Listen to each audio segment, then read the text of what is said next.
¿Cansado de la desinformación en salud? ¿Confundido por tantos mitos? Aquí en Hablemos Claro con la doctora Diana, la salud deja de ser un misterio para convertirse en un tema que todos podemos comprender. Prepárate para interactuar con los especialistas más destacados, sin tecnicismos y hablando claro sobre todo lo que importa para tu bienestar.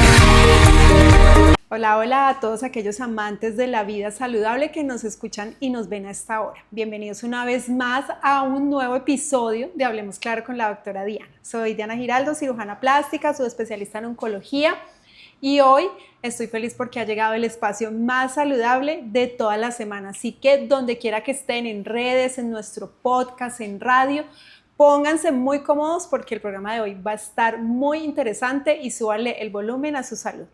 Hoy vamos a hablar de un tema muy importante para todas aquellas madres, padres, cuidadores, docentes, educadores. Vamos a hablar de la salud emocional de los niños desde el nacimiento y cómo esto impacta en su desempeño escolar.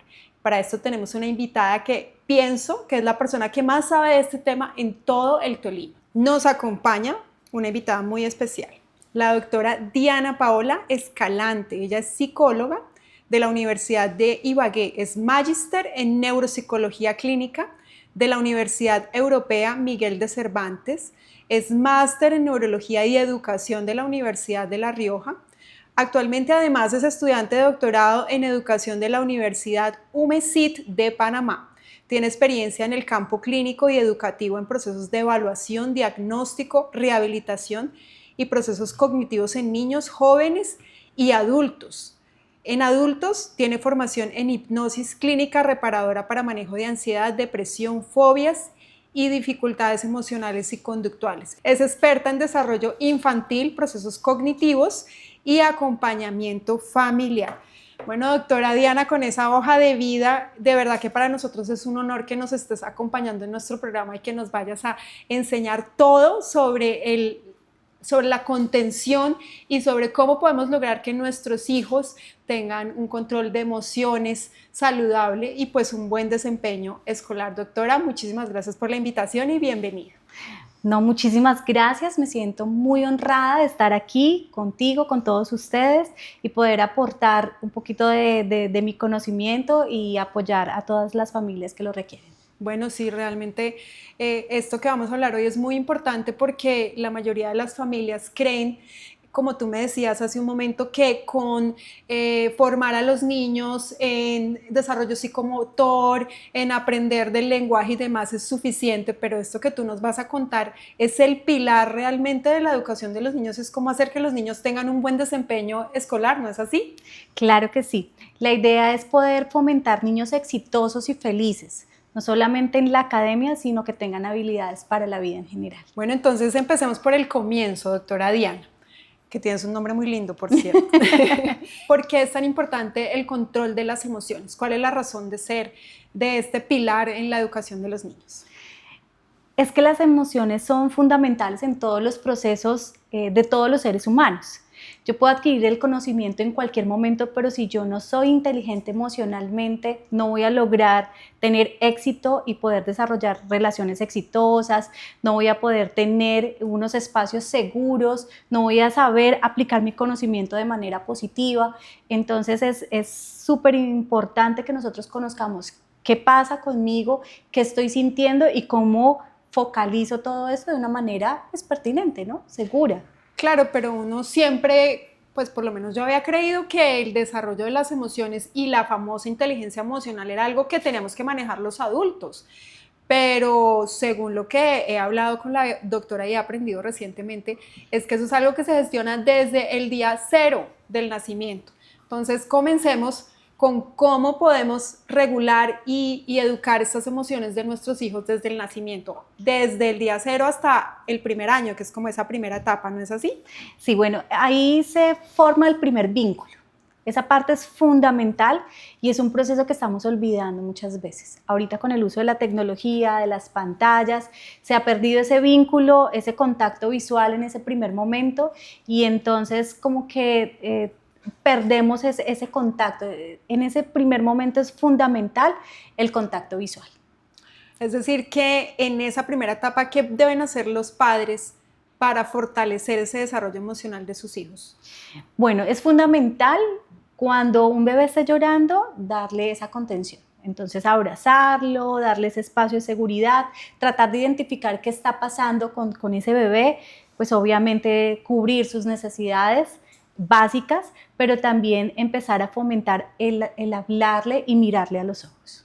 O sea, la mirada, el contacto visual y el responder a ese llanto. Sí. Y esa respuesta a ese llanto, ¿cuál es la forma correcta y cuál es la forma incorrecta? Bueno, antes de hablar de lo correcto o incorrecto, es importante identificar las mamás. Las mamás ahora muchas veces lactamos y estamos con el celular en la mano y no estamos mirando a nuestro bebé. Entonces es importante que desde ese primer momento, entonces es el espacio de seguridad para ellos, es donde se sienten acogidos, donde sienten esa calma, ese espacio que es tan importante, entonces mirar a los ojos, hablarle en lugar de tener el celular mientras estamos ahí o con un dispositivo como el televisor.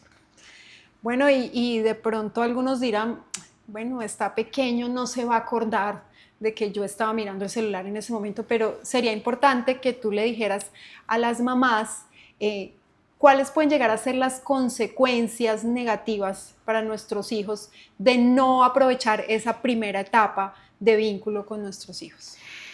Es supremamente nocivo. Encontramos que si hay unas neuronas espejo que están almacenadas en nuestro cerebro y que se desarrollan solamente con ese vínculo, y no solamente de mamá, de papá también, porque papá también viene a ejercer un papel muy importante y es dar ese espacio de seguridad, de apoyo, tanto a mamá como a los niños.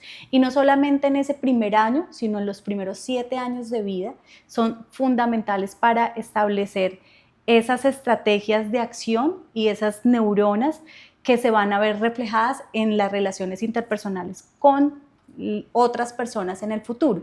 Entonces, esas personas que son carentes de ese tipo de neuronas no son tan empáticas.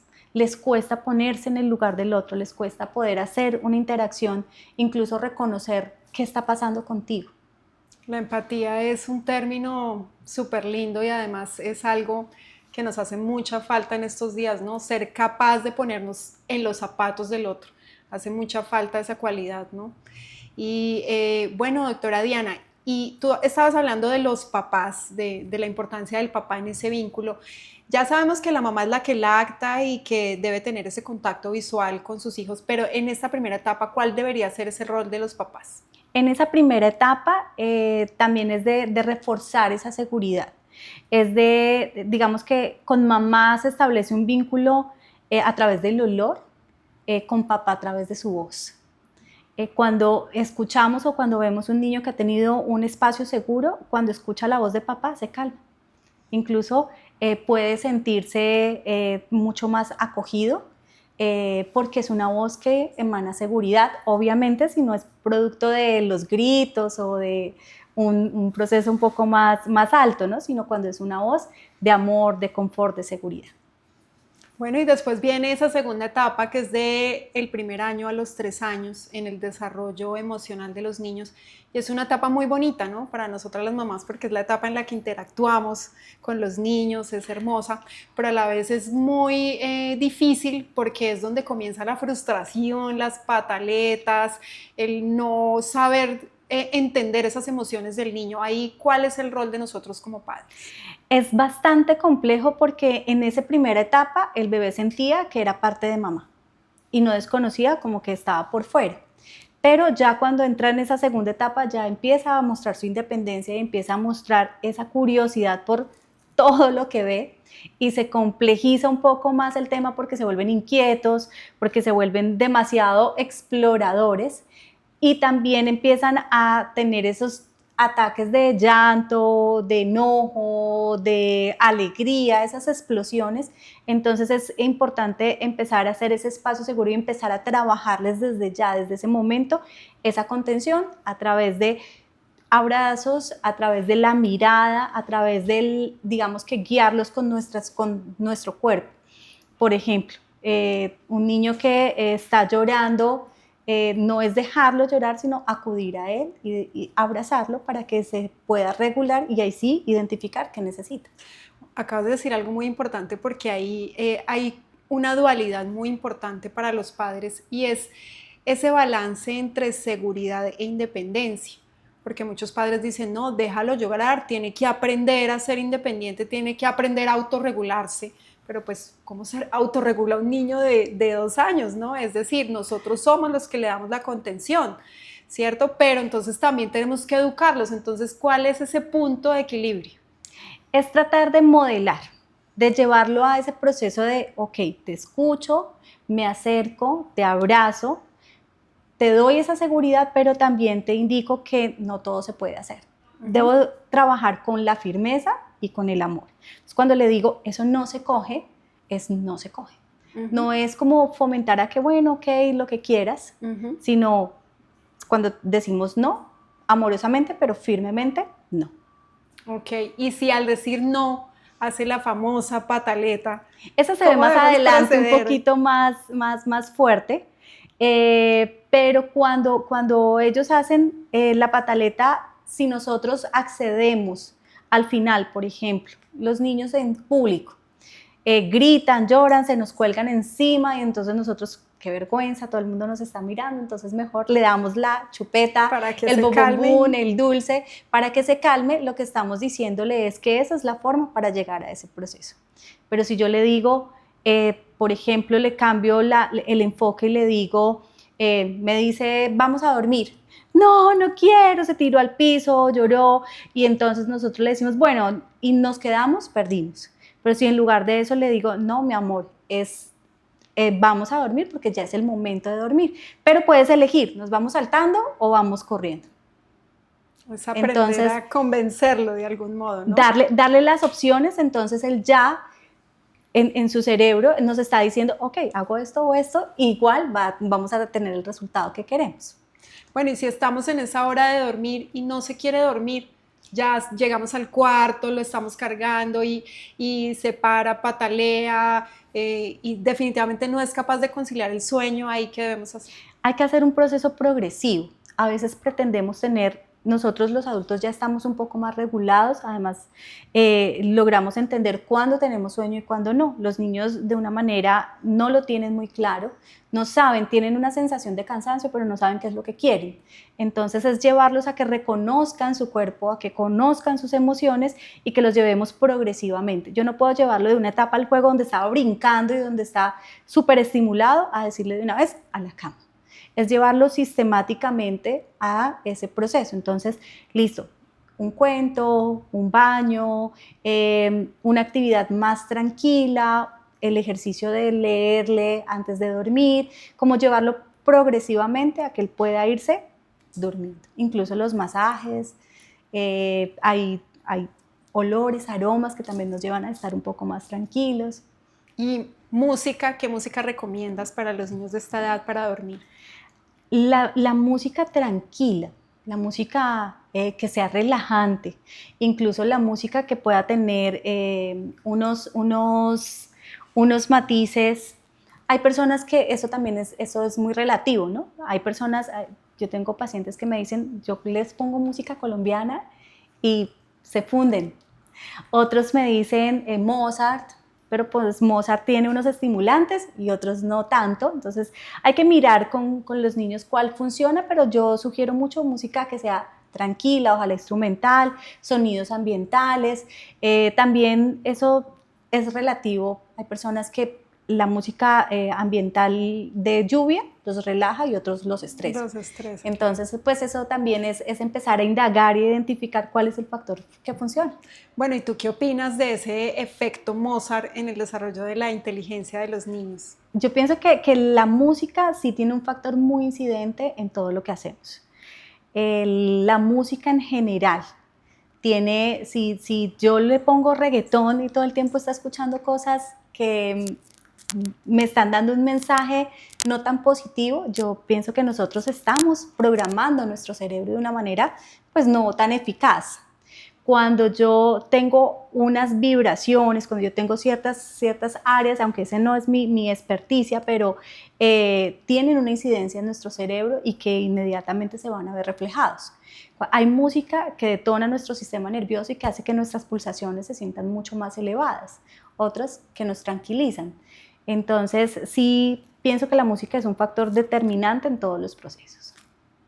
Bueno, doctora Diana, en esta etapa tenemos también como padres otros retos, y es que, como tú lo has dicho, los niños están explorando, son inquietos y los padres somos ocupados.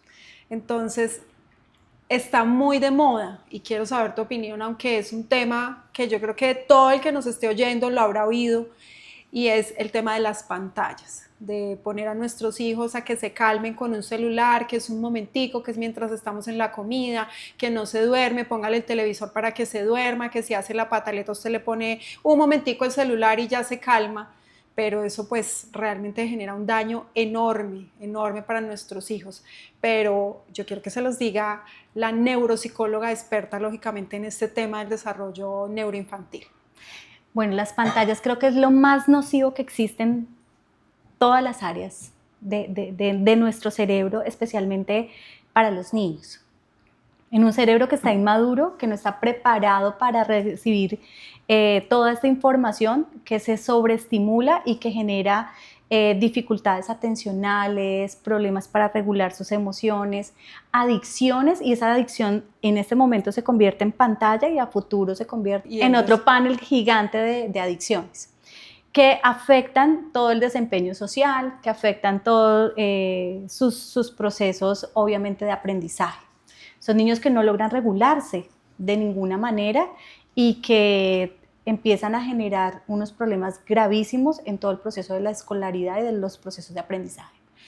Bueno, pero profundicemos un poquito más en este tema y expliquémosles a todas aquellas personas que nos están viendo por qué las pantallas en los niños son diferentes que nosotros en los adultos, que tienen esos colores, esos movimientos, esos estímulos fuertes en los niños que no ocasionan en nosotros. Bueno, este es un factor importante precisamente por la inmadurez del cerebro. Nuestro cerebro termina de madurar hasta los 23 años. Entre los 21 y los 23 años ocurre un proceso muy importante donde ya terminamos, eso no quiere decir que no exista la plasticidad cerebral, pero sí terminamos un proceso de maduración. Entonces, en ese cerebro inmaduro hay unas sustancias neuroquímicas que se inundan con esta información que recibimos, para la cual no estamos preparadas, se convierten precisamente en cortisol, y ese cortisol hace que nos sintamos estresados, agobiados y que no estamos preparados para todas esas emociones, y por eso tenemos esos ataques de irritabilidad, de ansiedad, de problemas para dormir, de inquietud motora, y eso se va a ver reflejado en las aulas. Vemos a niños que se aburren de estudiar, que sus clases no son chéveres de ninguna manera, que quieren estarse moviendo todo el tiempo, que necesitan estar estimulados en muchos aspectos, además del contenido que ni siquiera es apropiado para ellos y que muchas veces no lo saben digerir. Bueno, ahorita vamos a hablar un poquito del contenido, pero entonces hablemos del tiempo en pantalla. Se supone que de 1 a 3 años los niños deberían tener un tiempo en pantalla. Cero. La recomendación es 0, no es un ratico, no es mientras come, no es que yo como mamá le tengo reglas y máximo 1 hora, no, de 1 a 3 años es 0. Es 0 para el desarrollo neurológico de nuestros hijos. Y hablemos del contenido, porque eso es una duda que tenemos como papás, porque todos nos criamos viendo todos esos programas infantiles de nuestra época y pues todos somos sanos emocionalmente, entonces tenemos muchas dudas de cuáles son esos programas que en televisión le podemos permitir a los niños de 1 a 3 años, o definitivamente no deberíamos permitir que vean televisión tampoco de 1 a 3 años. ¿Cuál es tu recomendación? Pues digamos que si estamos hablando de pantallas de celular, lo ideal y la recomendación de la OMS es que hasta los 14 años, después de los 14 años, 1 hora, no más. Si ya hablamos de un televisor y de otros espacios diferentes, se pueden moderar en la medida en que identifiquemos que es un contenido creativo, que incita a que ellos piensen, a que tiene un contenido de valores, que es un contenido de valor. A veces vemos desafortunadamente contenido que incita a que ellos hagan acciones que no son positivas, a que se corten, a que establezcan retos, que realicen cosas que no son sanas para ellos o que incluso tienen conductas sexualizadas. Desafortunadamente estamos en espacios donde los niños están hipersexualizados desde el lenguaje, desde la música, desde lo que ven, incluso nosotros, ¿no? Culturalmente a veces lo primero que hacemos es decirle al niño cuando va al colegio o a la niña ya tiene novio, ya tiene novia, cuando el niño debe ir es a socializar, a hacer amigos, a explorar, a trabajar en su ser y ahí sí, más adelante puede hacer otras cosas. Bueno, y nosotros como padres que estamos en el celular, muchas veces por trabajo y por obligación, está bien que el niño nos vea en redes, en el celular, trabajando, así sea que no le mostremos las pantallas, o eso es algo que debiéramos evitar. Es que por modelación se aprende mucho más que incluso por el ejemplo. Sí, claro, nosotros, si yo no soy ejemplo, yo aprendo más de lo que veo que lo que me dicen, porque además yo puedo tener un contacto y un vínculo, vuelve y juega, esas maravillosas neuronas espejo que hacen que yo pueda conectarme con la persona y ver lo que hace y quiera verme como esa persona.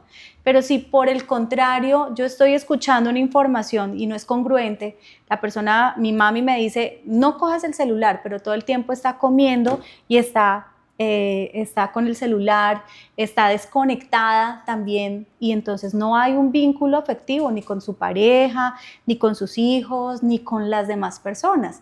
Es necesario ese contacto visual porque si yo no tengo ese contacto visual yo puedo decirte ¿cómo te fue hoy? Y el niño me dice bien, pero como yo no lo estaba viendo, pues no tengo conocimiento de su rostro, no sé qué cara hizo, entonces le escuché que bien, pero ahí hay una información que no me está diciendo y que necesito trabajar o abordar. Claro que sí. Entonces, no es que nosotros como padres no podamos utilizar los celulares, ¿no? De todas formas, los hijos también tienen que entender la diferencia entre ellos son niños, nosotros somos adultos, el cerebro de ellos está en desarrollo, el nuestro ya está desarrollado, pero sí nosotros respetar unas reglas claras, como bien tú lo dices, la hora de la comida, la hora del saludo, cuando estemos hablando, prestarles atención. Lógicamente, pues si tenemos que contestar un mensaje, una llamada, no está mal. No, por supuesto que no, además que es una herramienta hoy en día muy útil, pero desde que la sepamos regular. Sí, que el niño vea que el papá y la mamá no son adictos al celular y que realmente pues quieren crear en él una cultura que ellos mismos no tienen. Y que además podríamos establecer reglas, entonces a la hora del almuerzo todos guardamos celular, después de tal hora todos nos desconectamos y conectamos en familia, buscamos estrategias donde, ok, mira, voy a contestar, escúchame, dame un momento, contesto ya esta llamada que es importante y vuelvo y hablo contigo, porque si no también van a sentir, sobre todo en el caso de los adolescentes, no soy importante, no, lo que yo digo no es importante y se convierte en problemas de comunicación. Bueno, y otra de las preocupaciones de nosotros como padres en esa edad es que queremos que los niños aprendan a leer rápido, aprendan a decir palabras rápido, controlen los esfínteres rápido. ¿Eso es necesario o hay otras prioridades en esta etapa? ¿Cómo debemos gestionar estos retos? Bueno, ahí hay dos factores muy importantes. Uno es que vivimos con ansiedad en el futuro, entonces todo el tiempo queremos, ay, cuando mi hijo tenga esto, cuando logre esto y cuando llegue y estamos viviendo el futuro y dejamos de vivir el presente y este momento que es maravilloso y que no se vuelve a repetir. Y lo otro es, frente a la parte académica, cada vez vemos más niños estresados con necesidades de que los niños aprendan a leer, a escribir rápidamente y se saltan procesos que son supremamente importantes como toda la estimulación sensoperceptual. Es necesario que los niños sean niños, que jueguen, que salten, que socialicen, que se unten, se enmugren, se arrastren, que hagan todo ese proceso sensoriomotriz para que ahí sí puedan hacer un aprestamiento al proceso de lectoescritura, pero que se ha desarrollado previamente en su cerebro a través de todo ese juego y de todas esas actividades que si las saltamos, entonces llegan a leer y a escribir, pero con problemas de aprendizaje a futuro. Ok, o sea que es importantísimo en esta etapa del juego. Total. Es lo más importante. las texturas, que caminen en la arena. Cuando tienen de 2 a 3 años es un proceso de estimulación. De los 3 años a los 7 años de socialización. Y ahí sí, ya empezar a hacer un proceso de aprendizaje más específico. Pero sí, por supuesto que es necesario que ellos tengan ese desarrollo motriz, social. A veces decimos, pero es que van al colegio y no traen tareas. Imagínense, duraron con plastilina, untándose, enmugrándose, terrible, allá no hacen nada. Y es lo que deben hacer. Claro. No, es jugar, es enmugrarse, es pintar, es hacer todo eso que les va a permitir que su cerebro precisamente se desarrolle. Bueno, vamos entonces a hablar un poquito de la siguiente etapa, que es de los 3 a los 6 años. En esa etapa ya el niño tiene que aprender ahora sí a autorregularse, ya nosotros no estamos, digamos que en ese papel de regularlos y empiezan pues como todos esos retos académicos, porque ahí sí ya tienen que venir con las tareas, tienen que aprender a leer, bueno, todo ese proceso. Ahí en esa etapa, ¿cómo nosotros podemos participar en ese desarrollo emocional de nuestros hijos? El diálogo es muy importante. Trabajar con ellos ejercicios de regulación como el semáforo. El semáforo es, ok, paremos un momento, identifiquemos la emoción. ¿Qué está pasando? Es que quiero seguir jugando o quiero, listo, validar la emoción es importante. Comprendo que quieres seguir jugando, pero ya es hora de que entremos a cenar.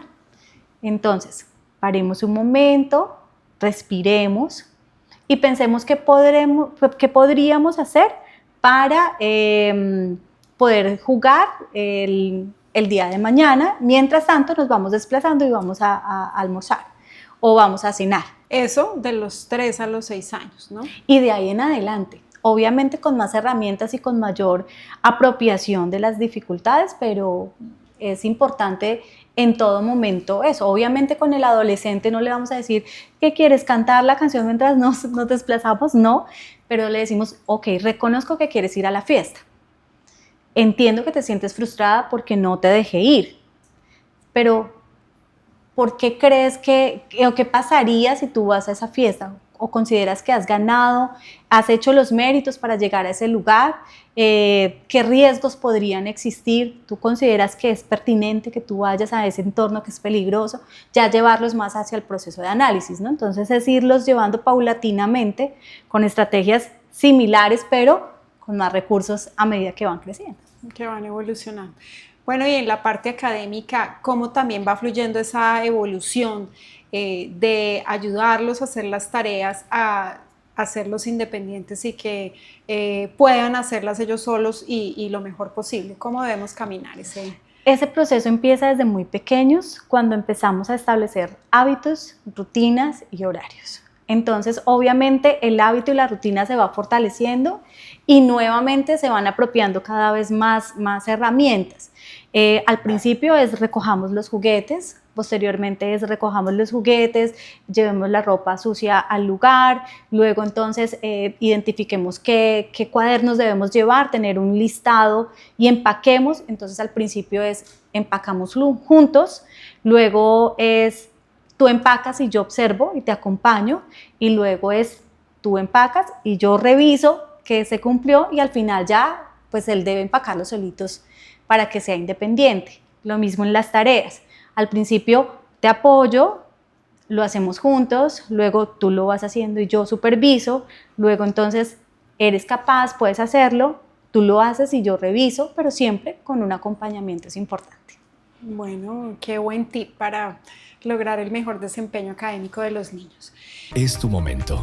Llega la consulta con el experto, un espacio para resolver dudas sobre tu salud con los especialistas. Ustedes, los que nos están viendo y nos están escuchando, por favor escriban todas sus preguntas, ya saben, a @DianaGiraldoMD en Instagram y Facebook. Estamos recibiendo varias preguntas hasta ahora para la doctora Diana. Pregunta Mamá Feliz 23, doctora, tengo un hijo de 2 años que hace rabietas casi todos los días, especialmente cuando le digo que no o cuando no obtiene lo que quiere. A veces grita, se tira al piso y es difícil calmarlo. ¿Esto es normal para su edad o debería preocuparme? Bueno, como están acostumbrados a que le damos más atención, es importante que trabajemos en llevar a ese bebé a decirle no y ser muy, muy enfáticos en eso, pero no terminar dándole lo que él quiere, sino ser muy claros en no por esto. Pero sí, por ejemplo, buscar abrazarlo, darle una estrategia como un osito. Entiendo que estás enojado, cojamos el osito, vamos a abrazarlo y revisemos por qué esto no se te va a dar. Pero vamos a ir, y ahí le estamos enseñando incluso a manejar la frustración desde muy pequeño. Entender que el no es muy importante. Cuando hemos sido firmes en decirles no de una manera amorosa, pero también le damos otras alternativas diferentes y vemos que esto continúa, pues es importante consultar con un especialista. Porque es importante hacer ese registro de qué es lo que está detonando esas situaciones. Bueno, aquí tenemos a Carlos R. Mi hijo de 5 años está muy irritable, se frustra con facilidad y en el colegio me dicen que a veces le cuesta relacionarse. ¿Cómo puedo saber si esto es solo una etapa del desarrollo o si ya es un problema emocional que requiere ayuda? Hay que hablar con el niño e identificar qué está pasando con él, el tema de su autoestima y de cómo se está relacionando con los demás. Entonces, empezar a hacer preguntas como: ¿te gusta ir al colegio? ¿Te sientes seguro allí? ¿Qué es lo que más te gusta de estar con ellos? ¿Hay algún compañerito que te dice cosas que te hagan sentir incómodo? Explorar un poco qué está pasando dentro de ese entorno, por qué está tan irritable y poderle apoyar y decirle: no importa, yo estoy para ti, estás en un entorno donde estás escuchado, y poder reconocer qué está pasando y cuál es el factor que está desencadenando este tipo de situaciones para que adicionalmente pues, le podamos dar herramientas. Por ejemplo, no, es que hay un niño que todo el tiempo se burla de mí, entonces, ¿qué podríamos hacer frente a eso? ¿Cuál es la respuesta que le puedes dar? Enseñarle que es importante que él pueda dialogar con otras personas sobre lo que está pasando, que también hay momentos en donde no debemos prestar atención a lo que otros nos dicen y no permitirles que sus acciones lleguen a nosotros, porque siempre van a existir personas que van a intentar irritarnos, decirnos cosas, y si es muy frecuente, pues también que sepa comunicarlo para que se tomen las medidas pertinentes en las instituciones educativas. Tenemos en Instagram Laura M. ¿A qué edad se espera que un niño aprenda a controlar sus emociones? A veces siento que mi hijo de 6 años ya debería manejar mejor sus reacciones. A veces no las sabemos manejar ni como adultos. Claro que sí. Es un proceso paulatino, pero no, es muy pronto para que un niño pueda entenderlo. Es llevarlo a que reconozca qué está sintiendo. Lo primero que hay que hacer es reconocer cuáles son las emociones, que sepan qué hacer y cómo comportarse en ese sentido. Y a partir de esas emociones, entonces me estoy enojando, ¿cómo lo soluciono? Estoy triste, ¿qué herramientas puedo hacer? Entonces, como armar también yo a veces con mis pacientes les digo: armemos un frasquito de las emociones, y cuando estoy triste, entonces puedo, ¿cómo te estás sintiendo? ¿Dónde estás sintiendo esa emoción? ¿Estoy sintiéndome triste? Entonces, escuchar música. Como que empezamos también a darles herramientas para que ellos puedan gestionar las emociones. Las emociones no son algo malo, se ha visto como un tabú, ¿no? Entonces, no podemos abordarlas, ¿no? Hay que abordarlas, hay que reconocerlas y hay que aprender a transitarlas. Bueno, acá tenemos Mariño García. Me cuesta mucho poner límites sin sentir que estoy siendo muy dura. ¿Cómo puedo establecer normas claras sin afectar emocionalmente a mi hijo? Bueno, ese es un tema que va mucho con nuestra necesidad de aprobación.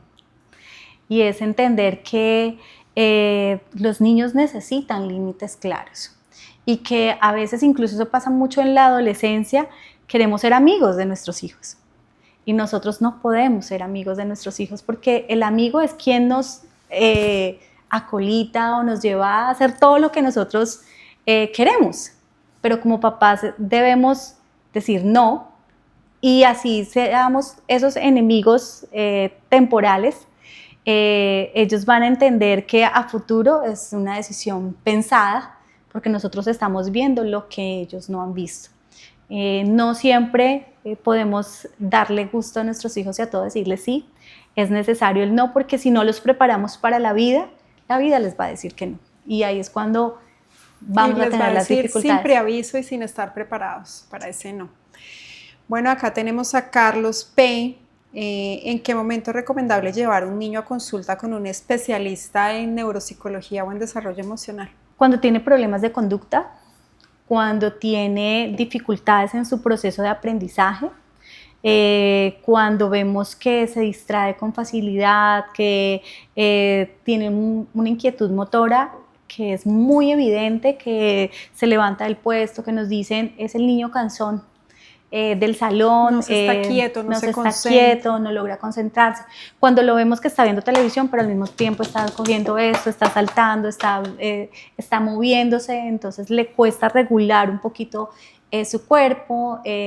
Cuando tiene dificultades en el manejo de emociones, es normal que todos transitemos por emociones, pero cuando es muy largo y le cuesta poder pasar de un proceso a calmarse, cuando tiene como situaciones como que vemos dentro de la cotidianidad que se salen de eso que vemos que otros de pronto están presentando y que nosotros nos cuesta. Todos aquellos oyentes que están interesados en una asesoría, en una consulta, en una evaluación tuya o que identifican alguno de los problemas de los que ya hemos hablado, ¿cómo pueden acceder a tu consulta? ¿Tienes redes sociales? ¿Tienes alguna línea telefónica?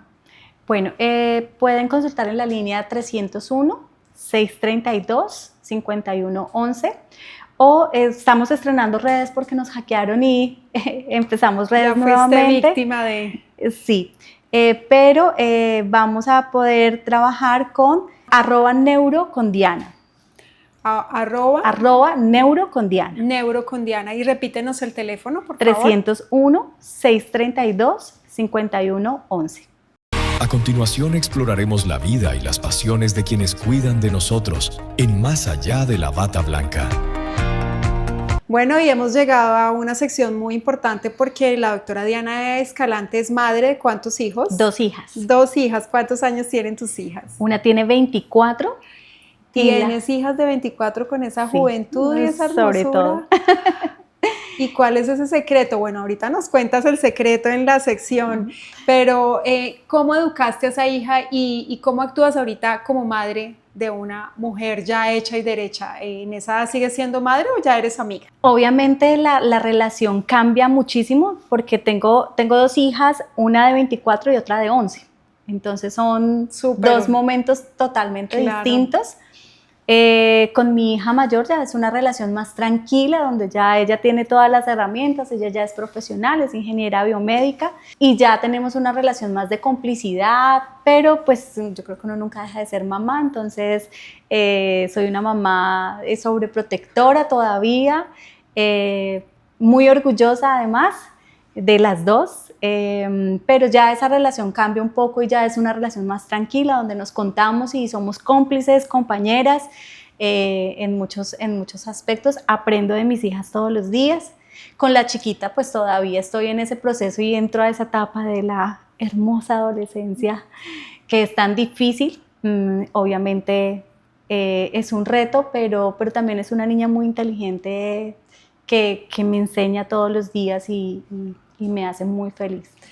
Yo pienso que para una neuropsicóloga que sabe tanto de cómo gestionar las emociones y cómo llevar a un hijo adolescente, debe ser un reto aún mayor, porque esa hija adolescente, si llega a ser de pronto conflictiva o a darle duro esa etapa, va a estar cuestionando y va a estar todo el tiempo pensando, mamá, no eres mi terapeuta, por favor no estés aplicando tus teorías conmigo, no sé, me imagino que debe ser un poco complejo en esa etapa, ¿no te ha pasado? Un poco sí, pero uno no es el profesional de sus hijos, porque hay una serie de emociones totalmente distintas y además porque uno es humano. Entonces los psicólogos también nos enojamos, también nos divertimos, también nos entristecemos, también nos separamos. Y también nos equivocamos. Nos equivocamos porque somos seres humanos y en este caso somos mamás. Y ningún niño es igual a otro. Hay mamás que lo pueden decir, podemos tener 5 hijos y todos son totalmente distintos, actúan totalmente distinto y con cada uno se aprende. Yo creo que los especialistas son los papás y son los especialistas de sus hijos, porque uno tiene teoría en muchos aspectos, trata de aplicar herramientas, pero en casa el tema es diferente porque ahí es donde somos humanos. Prepara tus sentidos porque está por llegar. Tips de belleza y equilibrio con la doctora Diana. Un espacio en donde exploramos la perfecta sincronía entre lo estético y lo saludable. Bueno, y en esta sección pues obviamente tenemos que preguntar cómo te cuidas, cómo haces para estar tan bien. No te voy a preguntar la edad en público, pero si tienes una hija de 23 años, sí quisiera saber cómo haces para mantenerte así de bien. La verdad, no. ¿Tienes algún secretico, rutinas de belleza? ¿Cómo te cuidas? ¿Qué haces en tu alimentación con la piel? Trato de alimentarme saludablemente, de ser consciente de lo que consumo, tanto consumo visualmente, auditivamente y pues en la alimentación, pero realmente no soy muy juiciosa en ese sentido. Bueno, pero emanas paz y tranquilidad, que eso también es un tip muy importante de equilibrio y belleza que nos mantiene jóvenes y los sanos por mucho tiempo, ¿no? Tratar de llevar una vida tranquila, saludable y en paz. Bueno, y así hemos llegado al final de nuestro programa. Realmente este capítulo estuvo pues supremamente interesante. Deben compartirlo a través de nuestras redes sociales, a través de nuestro podcast de YouTube y Spotify. Realmente nos ilustraste y nos enseñaste cosas muy, muy importantes para nosotros. Realmente te damos las gracias por haber estado en nuestro programa y por enseñarnos tanto. No, gracias a ustedes por este espacio, de verdad. Bueno, y los invitamos a seguirnos todas las semanas en nuestras redes sociales, Diana Giraldo MD, en nuestro podcast Hablemos Claro con la doctora Diana en YouTube y Spotify. Nos vemos en el próximo programa. Hasta la próxima. ¿Cansado de la desinformación en salud? ¿Confundido por tantos mitos? Aquí en Hablemos Claro con la doctora Diana, la salud deja de ser un misterio para convertirse en un tema que todos podemos comprender. Prepárate para interactuar con los especialistas más destacados, sin tecnicismos y hablando claro sobre todo lo que importa para tu bienestar.